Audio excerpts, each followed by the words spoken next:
নমস্কার, অমৃত সুরলহরীতে সবাইকে স্বাগত জানাই। আমি সুপ্রিয়া। আজ আবার আপনাদের সঙ্গে একটি নতুন বিষয় নিয়ে আলোচনা করতে এলাম। বিষয়টি হলো, আমরা আমাদের নিজেদেরকে বা নিজেদের মনকে কিভাবে শুদ্ধ পবিত্র করব, কি করলে আমরা শুদ্ধ হব, সে বিষয় শ্রী শ্রী মা সারদা দেবী কী বলেছেন, ঠাকুর শ্রীরামকৃষ্ণ কী বলেছেন। শ্রী শ্রী মায়ের কথা থেকে দুটি ঘটনা বলবো। সেই ঘটনাতেই শ্রী শ্রী মা সারদা দেবী বলছেন যে কী করলে আমাদের দেহ মন পবিত্র হবে। চলুন তাহলে শুনে নিই ঘটনা দুটি কি। মায়ের সঙ্গে পূজনীয় স্বামী অরূপানন্দ মহারাজের কথোপকথন হচ্ছে। সেখানে পূজনীয় স্বামী অরূপানন্দ মহারাজ লিখেছেন, নলিনী স্নান করিয়া আসিল। নলিনী হলেন শ্রী শ্রী মায়ের ভ্রাতুষ্পুত্রী। উপরের পায়খানা একটু অপরিষ্কার ছিল, তাতে 2-1 ঘটি জল ঢালিয়া ধুইয়াছিল, সেজন্যই গঙ্গা স্নান করিয়া আসিয়াছে। মা দেখিয়া বলিলেন, নলিনী, গঙ্গা নিয়ে এলি নাকি? নলিনী কারণ বলিল। মহারাজ বলছেন, কলে নাইলেই তো হতো। তখন নলিনী দিদিকে মহারাজ বলেছেন এ কথা। মা তখন বলছেন, তাই তো, কলে নিয়ে গঙ্গার জলে স্পর্শ করলেই তো হতো। কারণ তখন নলিনী দিদির শরীরটা খারাপ ছিল। নলিনী দিদি তখন বলছেন, তা কি হয়, পায়খানা। মা বলছেন, তাতে কি, বিষ্ঠা তো আর ছুসনি, আর ছুলেই বা কি, পেটের মধ্যেও তো রয়েছে। ঠাকুর বলতেন, একটা গামলায় ডাল ভাত তরকারি ছানা মাখন রেখে দাও, 2 দিন পরে পচে দুর্গন্ধ হবে। বিষ্ঠাও তো তাই। তিনি দক্ষিণেশ্বরে নিজের মল মুখে দিলেন। ন্যাংটা অর্থাৎ তোতাপুরি বললে, ও তো আপনার মল। তখন ঠাকুর কোথা গিয়ে চাখলেন। মা বলছেন, আমিও তো দেশে কত শুকনো বিষ্ঠা মারিয়ে চলেছি, 2 বার গোবিন্দ গোবিন্দ বললুম, ব্যাস শুদ্ধ হয়ে গেল। মনেতেই সব, মনেই শুদ্ধ, মনেই অশুদ্ধ। মানুষ নিজের মনটি আগে দোষী করে নিয়ে তবে পরের দোষ দেখে। পরের দোষ দেখলে তাদের কি হয়, নিজেরই ক্ষতি। আমার এইটি ছেলেবেলা থেকেই স্বভাব যে আমি কারো দোষ দেখতে পারতুম না। আমার জন্য যে এতটুকু করে আমি তাকে তাই দিয়ে মনে রাখতে চেষ্টা করি। তা আবার মানুষের দোষ দেখা, মানুষের কি দোষ দেখতে আছে, ওটি শিখিনি। ক্ষমারূপা তপস্যা। মহারাজ বলছেন, স্বামীজি বলতেন, ঘরে চোর ঢুকে কিছু নিয়ে গেল, তোমার মনে উঠবে চোর চোর, কিন্তু শিশুর মনে চোর বুদ্ধি নেই, সে চোর বলে কিছুই দেখলে না। মা বলছেন, তা তো বটেই, যার শুদ্ধ মন সে সব শুদ্ধ দেখে। এই গোলাপের, তখন গোলাপ মা কি জন্য যেন এসেছেন মায়ের কাছে। মা বলছেন, এই গোলাপের মনটি শুদ্ধ। বৃন্দাবনে মাধবজির মন্দিরে কাদের ছেলে মেয়ে বাহ্যে করে গেছে, সবাই বলছে বিষ্ঠা বিষ্ঠা, কিন্তু কেউ ফেলবার চেষ্টা করছে না। গোলাপ তাই দেখে অমনি নিজের ধুতি, নতুন মলমলের ধুতি ছিঁড়ে পুঁছে ফেলে দিলে। স্ত্রীলোকগুলো দেখে বলছে, এ যখন ফেলেছে তখন এরই ছেলে বাহ্যে করেছে। আমি মনে মনে বলছি, দেখো মাধব কি বলছে। কেউ বা বলছে এরা সাধু লোক, মানে যোগীন স্বামী, মানে স্বামী যোগানন্দ মহারাজ প্রভৃতি ছিলেন সেখানে। তাদেরকে দেখে কেউ কেউ বলছে যে এরা সাধু লোক, এদের আবার ছেলেপিলে কি, এরা ফেলেছেন সকলের দর্শনের অসুবিধা হচ্ছে, মন্দিরে বিষ্ঠা রয়েছে এজন্য। এই গঙ্গার ঘাটে যদি কোনো ময়লা থাকে তো গোলাপ হেথা সেথা থেকে ন্যাকড়া কুড়িয়ে এনে অপরিষ্কার করে ঘটি ঘটি জল দিয়ে ধুয়ে ফেলে। এতে 10 জনের সুবিধা হলো। তারা যে শান্তি পেলে, ওতেই গোলাপের মঙ্গল হবে। তাদের শান্তিতে এরও শান্তি হবে। অনেক সাধন তপস্যা করলে, পূর্বজন্মের অনেক তপস্যা থাকলে তবে এ জন্মে মনটি শুদ্ধ হয়। আরেক দিনের ঘটনা, নলিনী দিদি ভিজে কাপড়ে এসেছেন। এসে বলছেন যে আমার কাপড়ে কাকে প্রস্রাব করে দিয়েছে।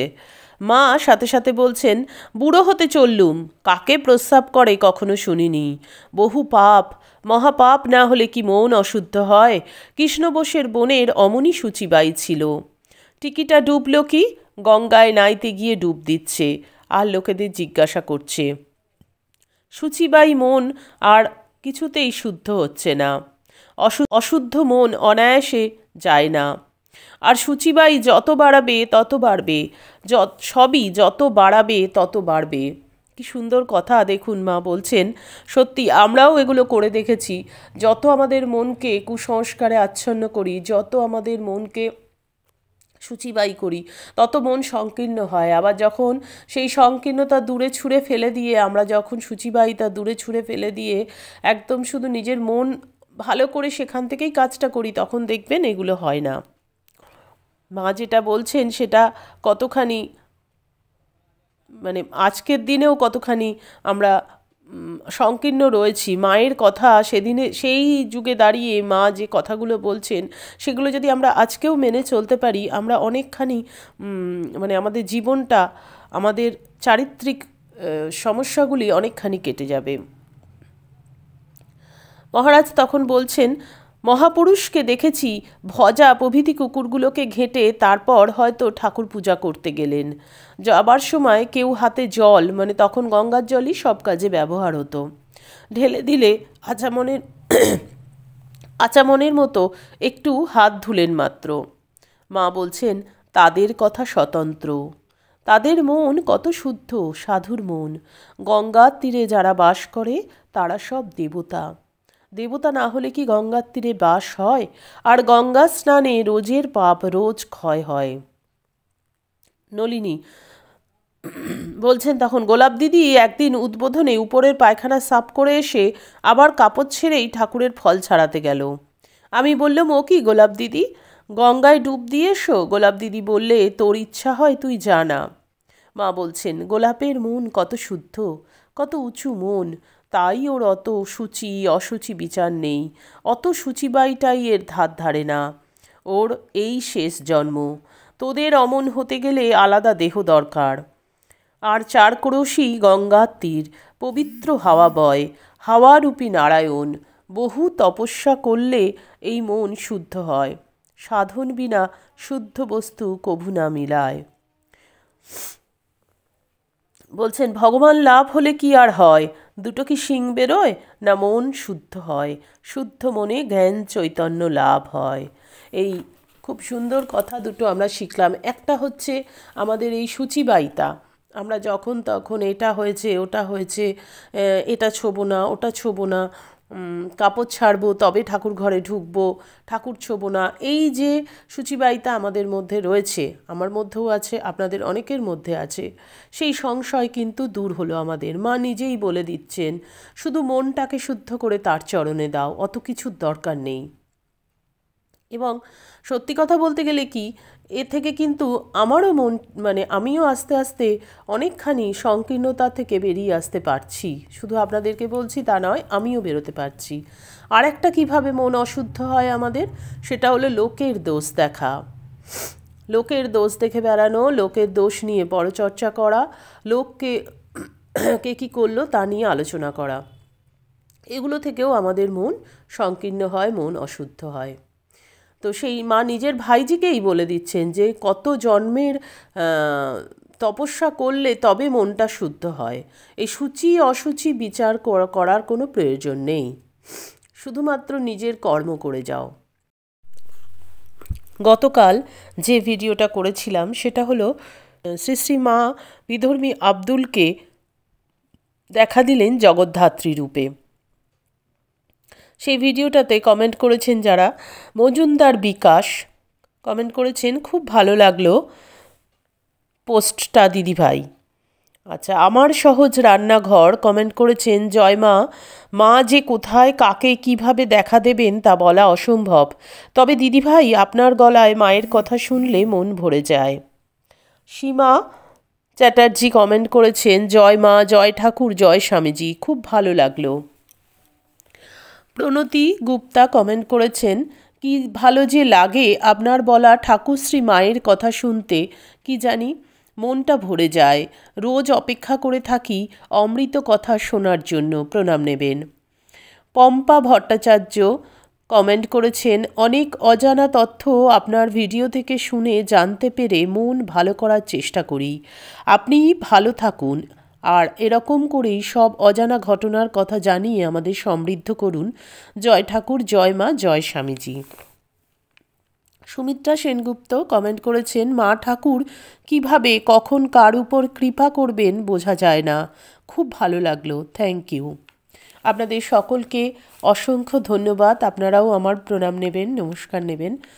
আপনাদেরও সকলের ভালো হোক, যারা এখন শুনছেন, যারা কমেন্ট করেছেন, যারা পরবর্তীকালে শুনছেন, কমেন্ট করছেন, সকলের কাছে মায়ের অগণিত সন্তানের উপর মায়ের কৃপা বর্ষিত হোক, এটাই প্রার্থনা মায়ের কাছে।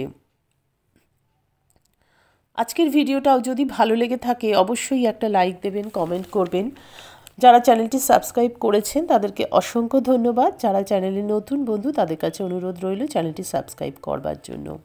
আর একটা কথা, আপনারা এই ভিডিওগুলো যদি অনেক বেশি বেশি করে শেয়ার করেন তাহলে কি হবে, অনেকেই জানতে পারবে। যেমন আজকের ভিডিওটা দেখুন, এটা আমাদের প্রত্যেকটি গৃহবধূদের জানা দরকার, বা আমাদের প্রত্যেকের জন্য, বিশেষ করে আমাদের মহিলারা কিন্তু আমরা এরকম একটু শুচিবায়ী হই। সেই শুচিবায়িতা থেকে আমরা আমাদের সন্তানদেরকেও এইভাবে তৈরি করার চেষ্টা করি, এবং তাতে কি হয়, তাদের মনেও কিন্তু নানা রকম সংস্কার সেই ছোট থেকে জন্মে যায়। সেজন্যই আমাদের কিন্তু মায়ের এই আজকের ভিডিওটা বা এরকম অনেক ভিডিও আছে যেগুলো কিন্তু শেয়ার করা এবং যেগুলো জানা খুব প্রয়োজন। তাই বলবো ভিডিওগুলো বেশি বেশি করে শেয়ার করুন, সাবস্ক্রাইব করুন, এই অমৃত সুরলহরী পরিবারের সঙ্গে থাকুন, ঠাকুর মায়ের সঙ্গে থাকুন। আজকের ভিডিও এখানেই শেষ করব, ঠাকুর মায়ের চরণে আভূমিলুণ্ঠিত প্রণাম জানিয়ে। আবার আপনাদের সঙ্গে দেখা হবে আগামী ভিডিওতে। আপনারা সকলেই ঠাকুর মায়ের কৃপায় খুব ভালো থাকুন। আজকে শরীরটা ভালো না থাকার কারণে একটু দেরিও হয়ে গেল এবং কথাবার্তাও একটু হয়তো অসুবিধা হতে পারে, তার জন্য আমি ক্ষমা চেয়ে নিচ্ছি আপনাদের কাছে।